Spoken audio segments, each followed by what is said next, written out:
Hello everyone, I hope you're having a great day. If you saw my first top 15 LOTRO video, you may have realized that there were far more nuances to the game that I did not cover.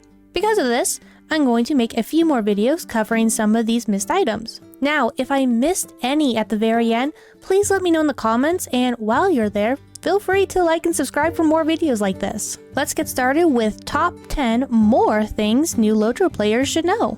Number 1. Stables. They're like Pokemon cards, collect them all. By clicking on the Stable Master, you unlock the ability to travel to that stable from a connecting stable. This makes traveling during quests so much easier. Number 2. The X key. Hitting the X key enables the targeting mode. This makes it so that your character will always be facing that target. I accidentally hit this key and enabled it a long time ago, and I was very confused on how to make it stop. So if you find yourself in this situation, pressing X will enable and disable this mode. Number 3.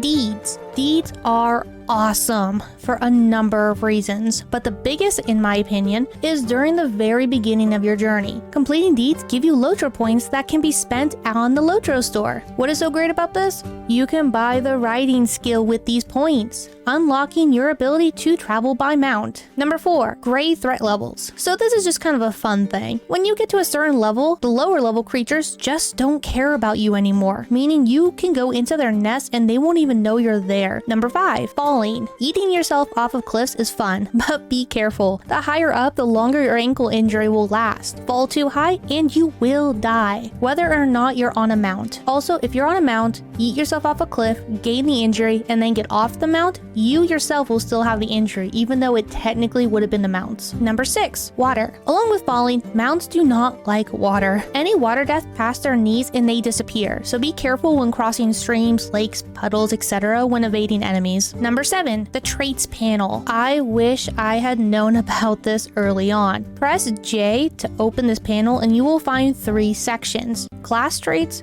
racial traits, and virtue traits. Let me break this down because it was a bit confusing when I first started. The class traits has a point system below that allows you to spend them on different bonuses, capabilities, strengths, and weaknesses for 3 choices of each class. The class options will be based on whatever class you have chosen. These perks that you pay with the points can be highly beneficial, such as defensive strategies to offensive attacks, like my beloved Heartseeker. You can earn more points by completing deeds and quests. The racial traits don't open up until you're level 13, and according to the Wikipedia, most require you to defeat a specific number of a certain mod type. You can have a max of 5 out of the 9 traits available, and these are similar to the benefits of the class traits. Virtue traits, I recommend you start immediately. Hovering over each of the icons will show you their benefits, and depending on the stats you're going for, you can start earning these traits enhancements pretty early on. The earning of these traits are done so by completing quests and deeds. Number 8. Cosmetics versus functionals. On your characters panel, you will immediately see what I call the functional page. These are armor, clothes, weapons, etc. that have full application on your character. If you go to the second page, this is the cosmetic view. If you put clothes, armor, etc. here, these items will have no effect on your character, but this is what they will look like. This way you can still look fabulous and have full protection in battle. Number 9. Pets. I freaking love animals, and if you do too, then you'll love the pets. There is a wide range of options where you can summon them in and out at will, and they will follow you around. They have no function whatsoever other than cosmetically cute. Now, with that being said, there are combat pets that lore masters and captains can summon. So if you want adorable sidekicks that can aid you in battle, I recommend going through one of these classes. However, do know that you can only be a lore master if you are an elf, high elf, or a man, and a captain if you are a high elf or a man. So dwarves, hobbits, and bjornings cannot do this, unfortunately. Number 10. Hobbies. So right now, I believe fishing is the only hobby available, so I'm really excited when they get more in there, but to start off, we'll start with fishing. You can start this by clicking on the hobby button in the character panel. Equip the fishing icon into your quick slot, equipping a pole, and heading for the water. You can get a fishing pole from a hobby master, and I'll display the list right here for you so you know where your closest one is. And that's all I have for you today. Look out for more videos on things that you should know as a new player. I hope you have a wonderful day, and I'll catch you next time.